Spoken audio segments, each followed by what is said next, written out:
Hello and welcome back to a new video. I know it's been a while, and I want to come back in style with a couple of ranking the artist videos that I think some people might be interested in.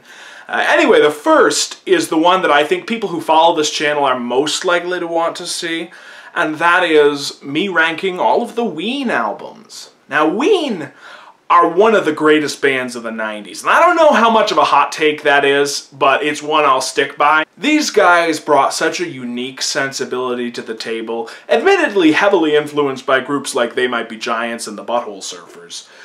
But even on their earliest, most rough-around-the-edges recordings, they've definitely got something very original and very strange. A comedic touch reminiscent of Frank Zappa, but actually at times significantly funnier than Zappa.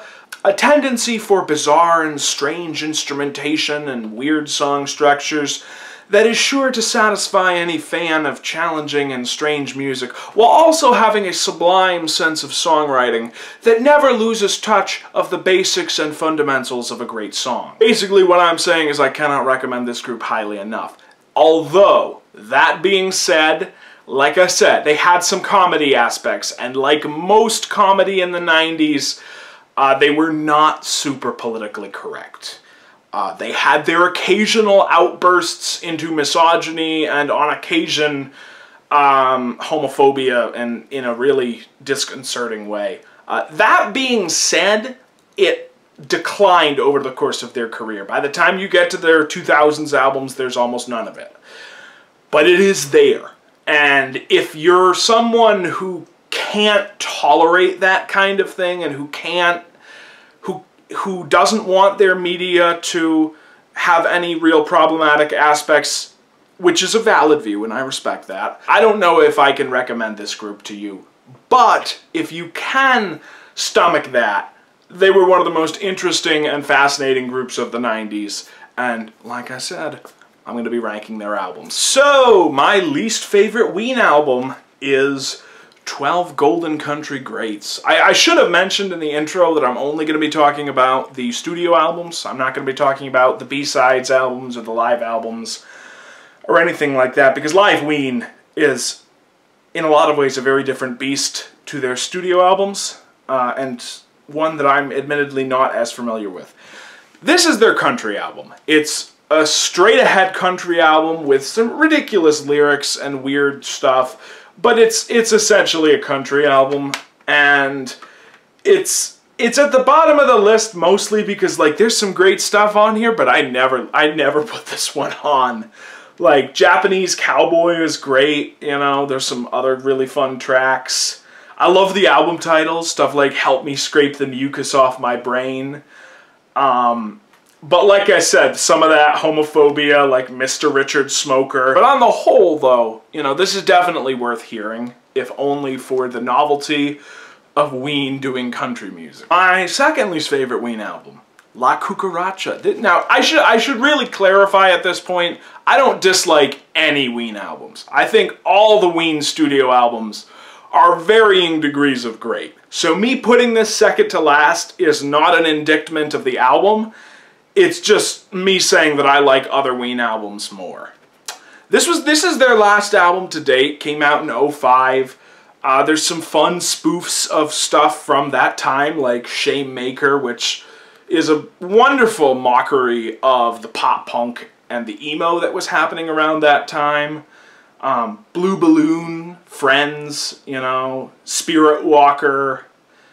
You know, there's a lot of really good stuff on here, but at the same time, it almost feels like they were trying to recapture the magic of their 90s albums, particularly the browner stuff in the transition period, stuff like Chocolate and Cheese and parts of the Mollusk, and they didn't quite capture it, so I had to put it down a little bit lower.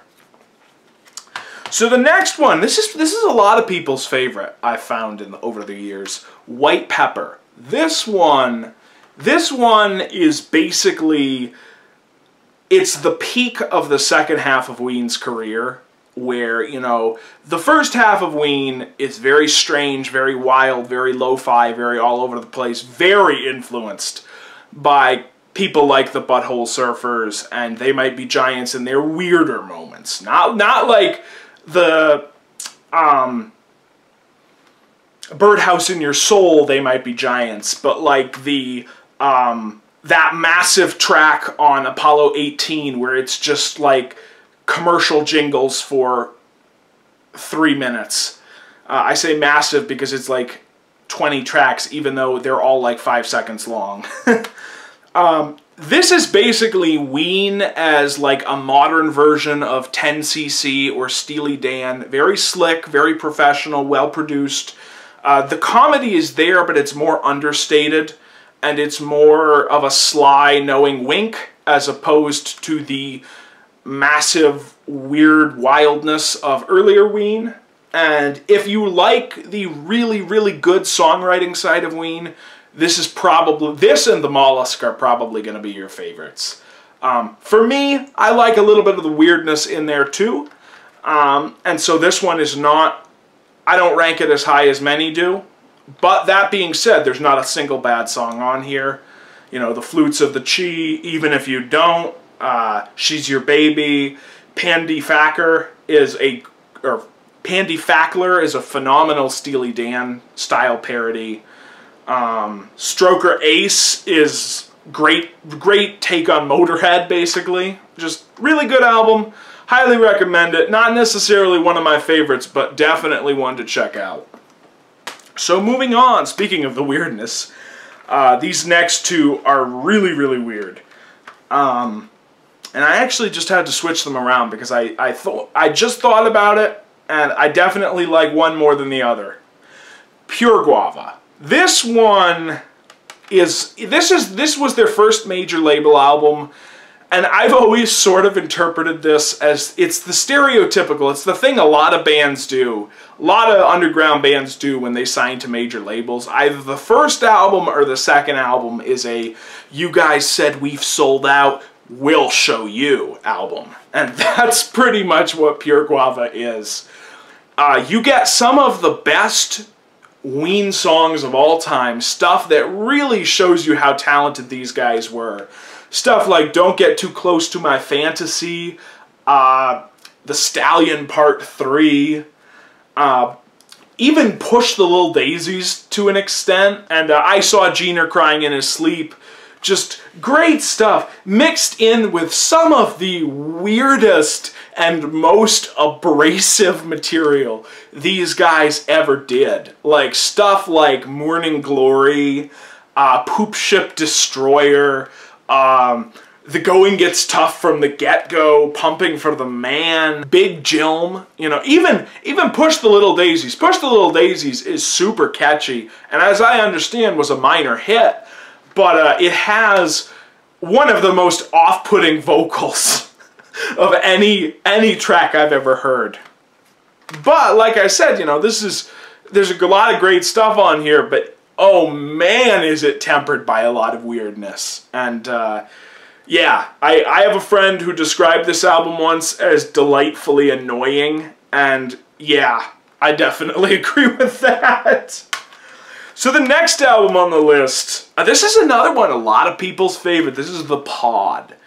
According to the Ween lore, this was recorded in a shack, and the band were huffing Scotchgard while they were making it. In fact, that was not the case, and I want to say they just had mono. But this album is a weird one. This is really, really weird. This is only the second album. Very lo-fi, all over the place, off-putting. There's some great stuff on here, you know, stuff like Demon Sweat, Paulo Asado, Sketches of Winkle, I'm So Sorry Charlie, just mixed in with some incredibly weird stuff. This is one of the weirdest albums of the 90s to have been recorded by a eventually semi-mainstream group. And like obviously something like Disco Volante by Mr. Bungle is weirder in the sense that how in God's name did that come out on a major label? But by the same token, this is pretty out there too.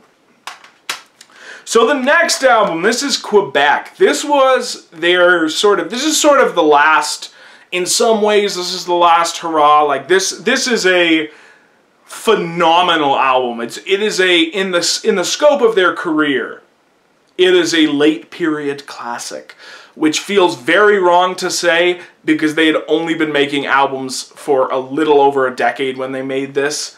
But that's mostly because they basically stopped making albums after La Cucaracha and actually broke up in 2012. They've since gotten back together, but they also haven't really indicated that they're working on anything new. And like I said in the intro, I don't know if their comedic sensibility really works well enough with the ideas of our time to really support them ever doing anything like that again. And I think they kind of know that. But anyway, back to the album. Basically, this feels like they're trying to get back to the Browner stuff after the very slick sound of White Pepper, but not quite succeeding. You know, it's still slick. This is closer to like the Mollusk or Chocolate and Cheese than Pure Guava or the Pod. It's out there, but it's very produced, and you still got that great songwriting. And like I said, a ton of amazing stuff on here. Transdermal Celebration, Zoloft,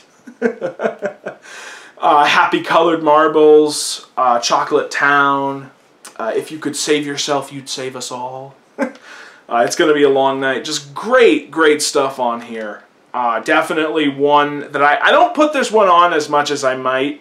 In fact, I did not pick this up until I think last year, but there's some phenomenal tracks on here.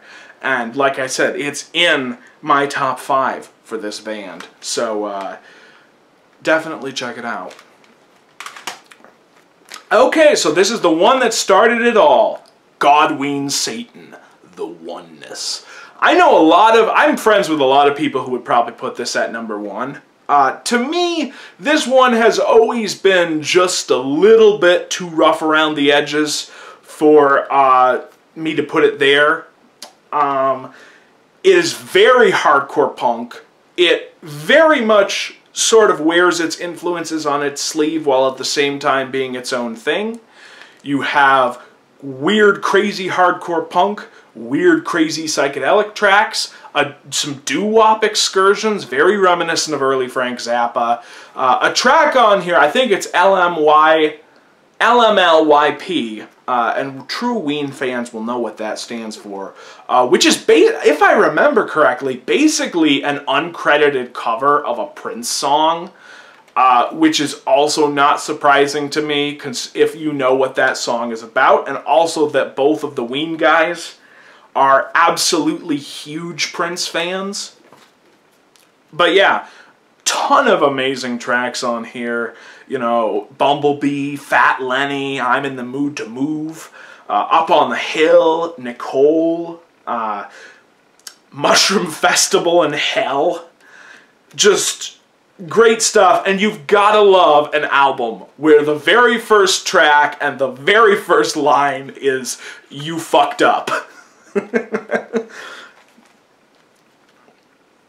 So yeah, that was my number 3. Number 2 is The Mollusk. This, again, this is a lot of people's favorite album by these guys. It has a nautical theme.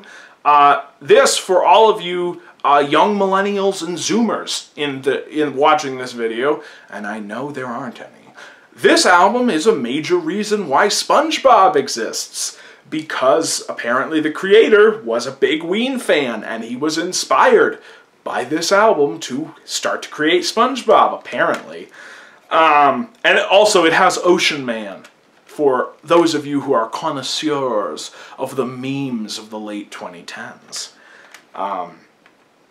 Dancing in the Show Tonight is great. The Mollusk, Mutilated Lips, The Golden Eel, Pink Eye on My Leg, Buckingham Green, which is like this amazing style parody of prog that it's only like 3 or 4 minutes long, but it goes through as many movements as like a classic Genesis track. And then She Wanted to Leave is great too. You know, it's just phenomenal. Probably their best cover art in many ways. You gotta love the weird composite creature of all the all the sea life and whatnot. Just phenomenal stuff. Cannot recommend it highly enough. Anyway, so my number one. In some ways, it all comes down to what you've heard, what you hear first. You know, whatever your first album is with a band. And for me, with Ween, that's definitely the case, because the first Ween album I ever heard was 1994's Chocolate and Cheese. And it was specifically the track Spinal Meningitis Got Me Down, which is simultaneously one of the funniest and creepiest tracks you're ever going to hear. This album, to me, is the perfect middle ground between weird, wacky, juvenile early Ween and slick, professional songwriting later Ween. There's only one track on here that gets as weird as the early stuff, and that's Candy, which very much feels like a Pure Guava leftover.